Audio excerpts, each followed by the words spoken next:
Hello, I'm Katie Bowman and today I'm working on this portrait of a lovely little husky, a husky puppy called Tobias, and I'm pretty much there on the face. I've got quite a lot of detail in there now. He's got a lot of snow on his nose, so I've got that in. I'm just going to be showing you today in this tutorial just how to work with pastels. I'm using soft pastels for this piece. I'm using Faber Castell Pitt pastel pencils and also the sticks, pastel sticks. So there's quite a lot involved in working with pastels. The main important part is to work from light to dark.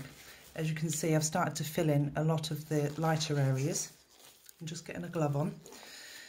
So I've just started to work on a lot of these lighter areas, and then I'll go over with the darker shades.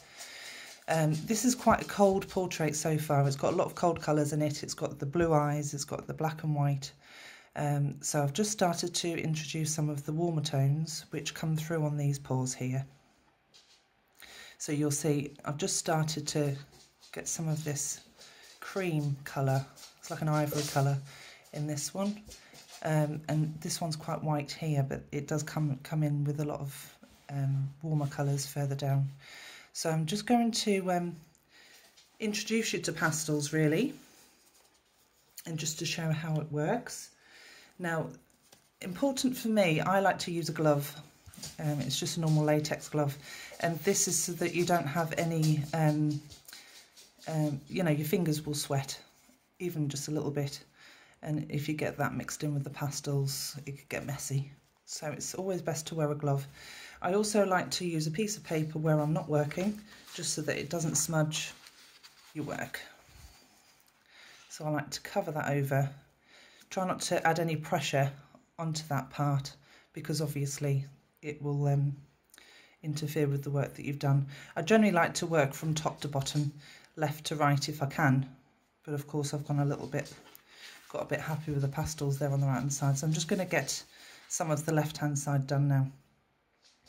Now, as I said, there's quite a few warm colours in here, so I'm going to start introducing those, and it's important to get the whites in first, then work on the lighter tones, and then gradually work to the black in this case, because he's very black and white, but he does have a little bit of cream and brown in his fur on his paws.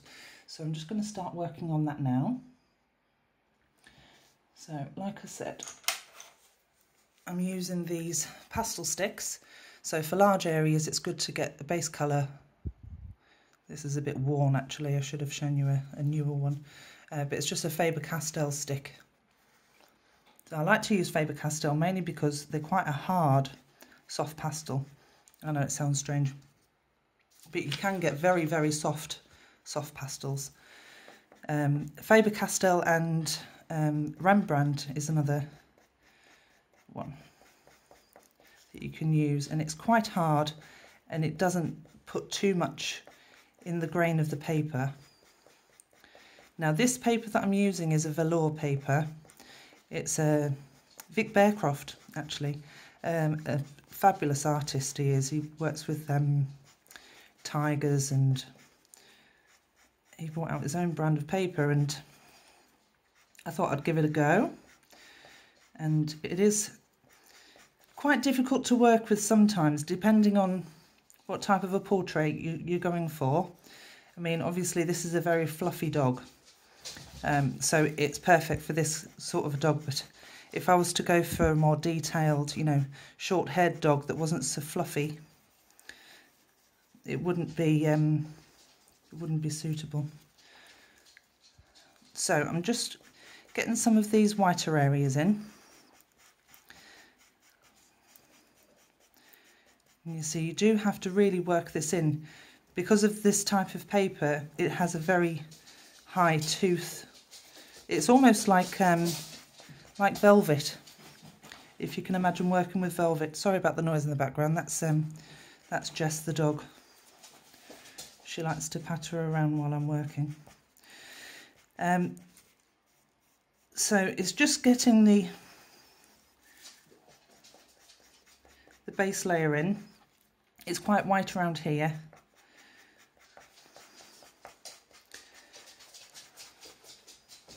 Now it does take a lot of pastel, this paper. If you were to use something like pastel mat, it wouldn't need as many.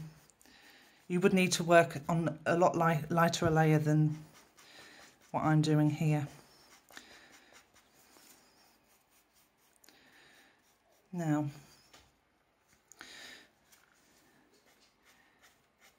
just get a little bit of volume on here. Right, so that's quite a good base. And then we've got some darker tones around here. So I've already got some of the ivory in here. I just want to define it a little bit more.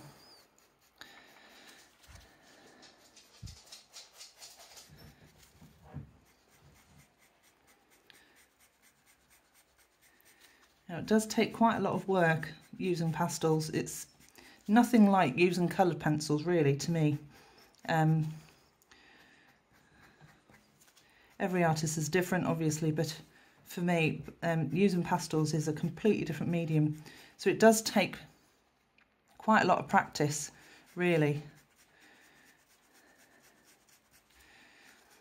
See, because of this paper, it does take quite a lot of pastel to be able to see. And like I say, I'm using Faber Castell Pitt pastel pencils, which you can get singularly, but I have the set. It's just quite handy to have. I also like to use Carbothello pencils, which are quite good for detail. I'll show you that a little bit later. Now I'm just going to introduce some darker colour, because we do have quite a lot of this brown. It's just given a bit of an indication of some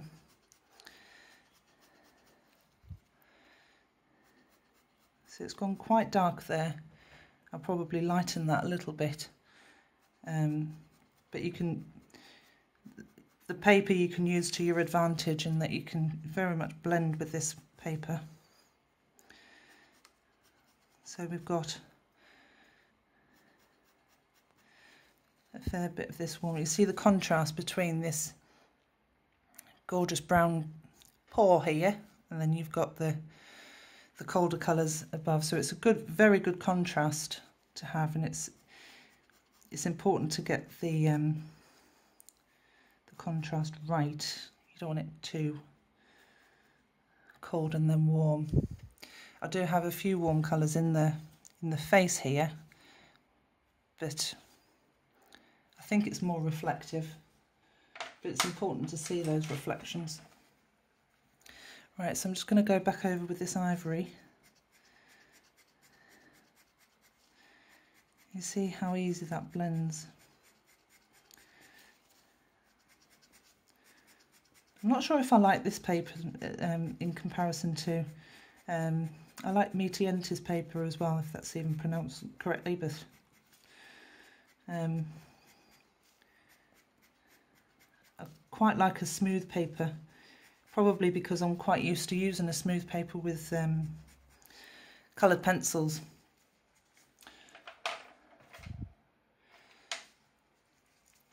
So obviously for the larger areas, if you want to get a good amount of colour on, you use the sticks.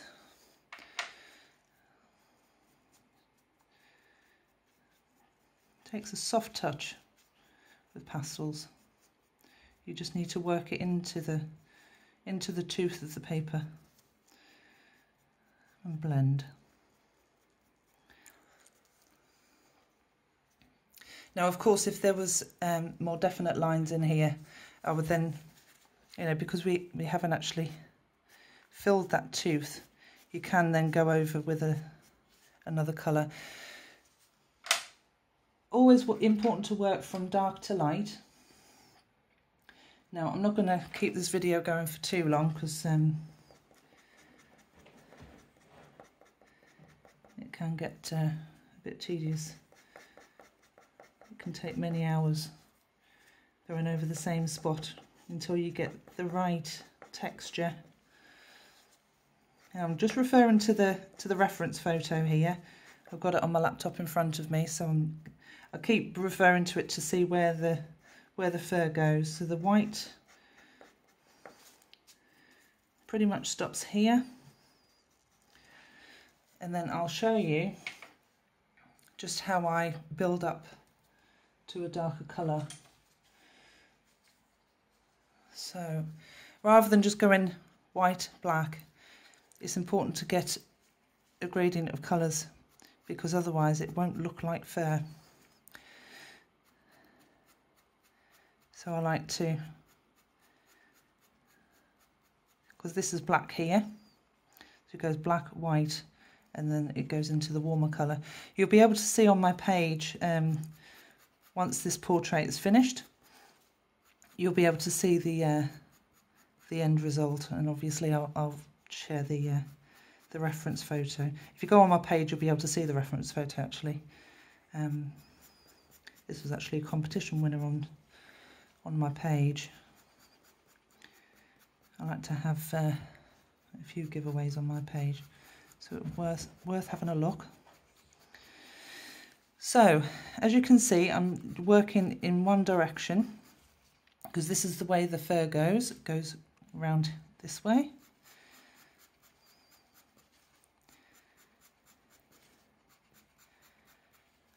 And there's a bit of grey here. This is the only downfall for this paper really. It's if you get the smallest little bit of fluff, it clings to it.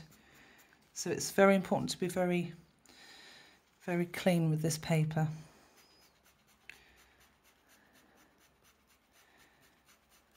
So I'm working quite quickly with this, and because I'm using the pencil, it doesn't put on as much pastel into the tooth as if I was to use the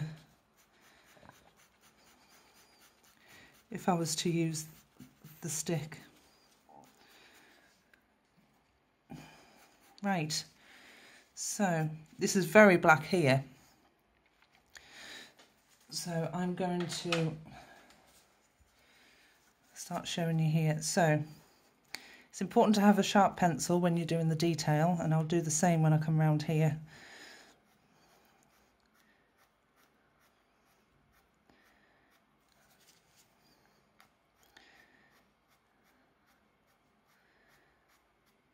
You see, take your time, there's no rush. Rome wasn't built in a day, as they say. It takes many hours. It can be tedious, but it's worth it in the end, and you get better results if you take your time.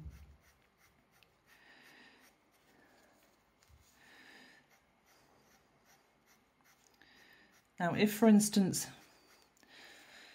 because there's a few little white hairs, a few little white strands that come up through the black, because I've just used pencil here, I've done that for a reason, because when you come to put in the finer details, you can then work with your sharp white pencil. It's important to keep wiping it. I use a little bit of kitchen roll, kitchen towel, whatever you want to call it, and then just wipe that clean.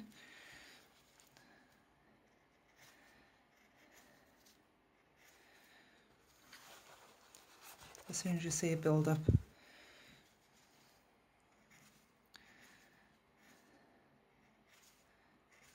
you'll be able to see from the rest of the portrait that I've done that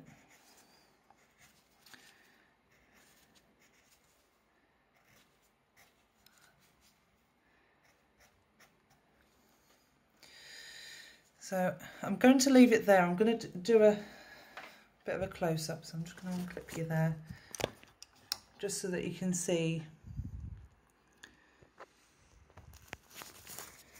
still a few layers to go on there, so it's probably going to take 4 to 5 layers on the paws there. And as I say, it's very important to work from light to dark. And I'm going to have to rework those bits because I do have to get some more warm in there, but you can see how it's working. So that's Tobias, and hopefully in the next couple of days I'll have him finished, and you'll be able to see the end result on my page. I'll leave all the details in the description of the video, so if you do want to pop over to my page and have a look at the work in progress shots, you can do. But here he is. Have a lovely day. Take care. Bye-bye.